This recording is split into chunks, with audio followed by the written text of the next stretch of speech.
ಸ್ನೇಹಿತರೆ ನಮಸ್ಕಾರ. ಕ್ರಿಶ್ಚಿಯನ್ನು ಚರ್ಚ್ಗೆ, ಮುಸಲ್ಮಾನ ಮಸೀದಿಗೆ, ಹಿಂದೂಗಳು ದೇವಾಲಯಕ್ಕೆ ಹೋಗೋದು ಸಾಮಾನ್ಯ ವಿಚಾರ ಕಣ್ರಿ. ಆದರೆ ಇಲ್ಲೊಬ್ಬ ಪೋಲಿಯಾದ ಮುಸಲ್ಮಾನ ಯುವಕ ಶನಿ ದೇವಾಲಯಕ್ಕೆ ಹೋಗಿ ಆ ದೇವರ ಆಶೀರ್ವಾದ ಪಡೆದು ಸಮಾಜದಲ್ಲಿ ಉತ್ತಮ ವ್ಯಕ್ತಿಯಾಗಿದ್ದಾನೆ. ನೀವು ಈ ವಿಚಾರ ನಂಬಲ್ಲ ಅಲ್ವಾ? ನಾನು ಕೂಡ ನಂಬಕ್ಕಾಗಿರಲಿಲ್ಲ. ಆದರೆ ಈ ವಿಡಿಯೋನ ಒಮ್ಮೆ ನೀವು ನೋಡ್ಕೊಂಡು ಬನ್ನಿ. ಮುಸ್ಲಿಮ್ಸ್ ಹುಡುಗ, ನನ್ನ ಹೆಸರು ಮೊಹಮ್ಮದ್ ಸಾಜಿದ್ ಅಂತ. ಎಲ್ಲರೂ ನನಗೆ ಪ್ರೀತಿಯಿಂದ ಸಜ್ಜು ಅಂತ ಕರೀತಾರೆ. ಹೆಚ್ಚಾಗಿ ಇನ್ನೂವರೆಗೂ ನಾನು ಒಂದು 200-300 ನಾಟಕ ಸ್ವಾಮಿ ಪಾತ್ರ ಮಾಡಿದ್ದೀನಿ. ಒಬ್ಬ ಮುಸ್ಲಿಂ ಹುಡುಗನ್ನ ಅವರು ಅಷ್ಟು ವಿದ್ಯೆ ಹೇಳ್ಕೊಟ್ಟು ಅವರು ಆ ತರ ಒಂದು ನಾಟಕದಲ್ಲಿ ಒಂದು ಪಾತ್ರ, ಅದು ಆ ಮಹಾನುಭಾವನ ಪಾತ್ರ ಕೊಟ್ಟಿದ್ದಾರೆ ಅಂದ್ರೆ ಅವರು ಗ್ರೇಟ್ ಅನ್ಬೇಕು. ಈ ಒಂದು ಕ್ಷೇತ್ರ ನಾನು ನೋಡಿರ್ಲಿಲ್ಲ. ನಮ್ಮ ಪೂಜ್ಯ ಗುರುಗಳಾದಂತಹ ನನಗೆ ವಿದ್ಯೆ ಹೇಳ್ಕೊಟ್ಟಿರುವಂತಹ ಗುರುಗಳು, ಹಾರ್ಮೋನಿಯಂ ನಿರ್ದೇಶಕರು ಗಂಗಾಧರಪ್ಪನವರು, ಅವರು ಈ ಕ್ಷೇತ್ರ ಕರ್ಕೊಂಡು ಬಂದ್ರು. ಅವಾಗ ನಾನು ಒಂದು ಪೋಲಿ ಆಗಿದ್ದೆ. ಈ ಕ್ಷೇತ್ರಕ್ಕೆ ಬಂದು ನಾನು ಇಲ್ಲಿ ಕತೆ ಮಾಡಿದೆ, ಸ್ವಾಮಿ ಪಾತ್ರ ಮಾಡಿದೆ, ಶನಿದೇವ್ರ ಪಾತ್ರ ಮಾಡಿದೆ. ಆ ಪಾತ್ರ ಮಾಡಿದ್ಮೇಲೆ ಇಲ್ಲಿ ನಮ್ಮ ಅರ್ಚಕರು, ಧರ್ಮಾಧಿಕಾರಿಗಳು, ರಮೇಶಣ್ಣನವರು, ಅವರು ಪ್ರತಿಯೊಂದು ತರದಲ್ಲಿ ಬುದ್ಧಿ ಹೇಳಿದ್ರು, ಈ ತರ ನಡ್ಕೊಳ್ಳಿ, ಈ ತರ ಇರ್ರಿ ಅಂತ ಹೇಳ್ಬಿಟ್ಟು. ಇವತ್ತಿನ ದಿವಸದಲ್ಲಿ ನನಗೆ ಎಲ್ಲೇ ಹೋದ್ರೆ ಒಂದು ಗೌರವ ಇದೆ, ಒಂದು ಮರ್ಯಾದೆ ಇದೆ. ಹಾಗೆ ಇನ್ನೊಂದೇನಂದ್ರೆ ಈ ಕ್ಷೇತ್ರದಲ್ಲಿ ಸತ್ಯ ಇದೆ. ಈ ತಾರಾಮರ ಅಂದ್ರೆ ಛಾಯಾದೇವಿ, ಶನಿದೇವ್ರ ತಾಯಿ. ಆ ತಾಯಿ ಹತ್ರ ನಿಂತ್ಕೊಂಡು ಕೈ ಮುಗಿದ್ಬಿಟ್ಟು 2 ಕೈನು ಜೋಡಿಸಿ ಆ ತಾಯಿ ಹತ್ರ ಪ್ರಾರ್ಥನೆ ಮಾಡೋದಕ್ಕೆ ಪ್ರತಿಯೊಂದು ಆಸೆಗಳು ನೆರವೇರಿಸಿದ್ದಾರೆ. ಈ ಕ್ಷೇತ್ರದಲ್ಲಿ ಸತ್ಯ ಇದೆ.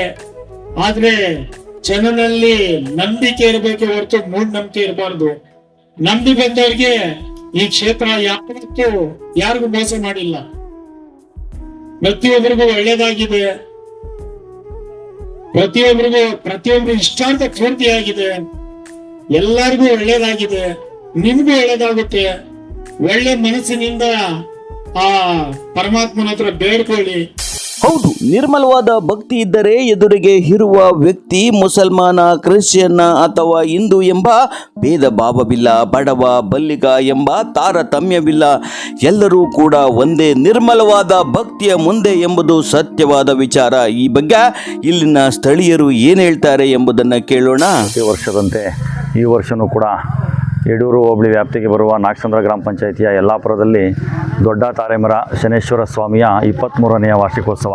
ಪ್ರತಿ ವರ್ಷದಂತೆ ಈ ವರ್ಷವೂ ಕೂಡ ಬೆಳಗ್ಗೆಯಿಂದ ತಂದೆಗೆ ಅಭಿಷೇಕ, ಹಲವು ಅಭಿಷೇಕಗಳು, ಹೂವಿನ ಅಲಂಕಾರಗಳು, ಹಲವು ಬಗೆಯ ಹೋಮಗಳನ್ನು ಮಾಡಿ ಸಂಜೆ ಅಕ್ಕಪಕ್ಕದ ಊರಿನ ಎಲ್ಲ ದೇವಾನುದೇವತೆಗಳು, ಸರಿಸುಮಾರು 20ರಿಂದ 25 ದೇವಾನುದೇವತೆಗಳು ಒಂದು ಕಡೆ ಸೇರಿ ಸರಿಸುಮಾರು 1 ಕಿಲೋಮೀಟರ್ ಮೆರವಣಿಗೆ, ಅಂದರೆ ನಿಮಗೆ ಗೊತ್ತಿರುವ ಹಾಗೆ ವಾದ್ಯಗೋಪಿ ಜೊತೆಯಲ್ಲಿ ಮೆರವಣಿಗೆ, ಪಟಾಕಿಗಳನ್ನು ಸಿಡಿಸುತ್ತಾ, ಮದ್ದು ಬಾಣಗಳನ್ನು ಸಿಡಿಸುತ್ತಾ ದೇವಸ್ಥಾನದವರೆಗೆ ಮೆರವಣಿಗೆಯನ್ನು ಮಾಡಿ ಆ ಭಗವಂತನ ಸನ್ನಿಧಾನದಲ್ಲಿ ಪ್ರತಿ ವರ್ಷದಂತೆ ಸರಿಸುಮಾರು 1,500ದಿಂದ 2,000 ಜನಕ್ಕೆ ಅನ್ನದಾನವನ್ನು ಮಾಡಿ ಸಂಜೆ ರಾತ್ರಿ ಶನಿಮಾತ್ಮನ ಕಥಾಭಾಗದ ನಾಟಕ ಇರುತ್ತದೆ. ಅದು ಕೂಡ ಸಂಪೂರ್ಣವಾಗಿ ನಡೀತದೆ. ಈ ದೇವಸ್ಥಾನದ ವಿಶೇಷ ಏನಪ್ಪ ಅಂತ ಹೇಳಿದ್ರೆ ಇಲ್ಲಿ ಜಾತಿ ಧರ್ಮ ಯಾವುದೂ ಕೂಡ ಇಲ್ಲ. ಎಲ್ಲ ಜಾತಿಯ ವ್ಯಕ್ತಿಗಳು ಇಲ್ಲಿ ಭಗವಂತನ ಪಾದಕ್ಕೆ ಬರ್ತಾರೆ. ಮತ್ತು ಎಲ್ಲ ಧರ್ಮದ, ನಮ್ಮ ಮುಸಲ್ಮಾನ್ ಬಾಂಧವರು ಇರ್ಬೋದು, ಹಿಂದೂಗಳಿರ್ಬೋದು, ಈ ಥರ ಎಲ್ಲ ಕ್ರಿಶ್ಚಿಯನ್ನು ಎಲ್ಲರೂ ಕೂಡ ಬಂದು ಸ್ವಾಮಿಯಲ್ಲಿ ಭಕ್ತರಿಗೆ ಪ್ರಾರ್ಥರಾಗಿದ್ದಾರೆ. ಹಲವು ಬಗೆಯ ಕಷ್ಟಗಳು, ಅವರ ಕುಟುಂಬದ ಹಲವು ಬಗೆಯ ಕಷ್ಟಗಳನ್ನು ಬಗೆಹರಿಸಿಕೊಂಡು ಆ ಭಕ್ತಾದಿಗಳ ಕೈಯಿಂದಲೇ ಇವತ್ತು ಕೂಡ ಎಲ್ಲ ದೇವಾನುದೇವತೆಗಳು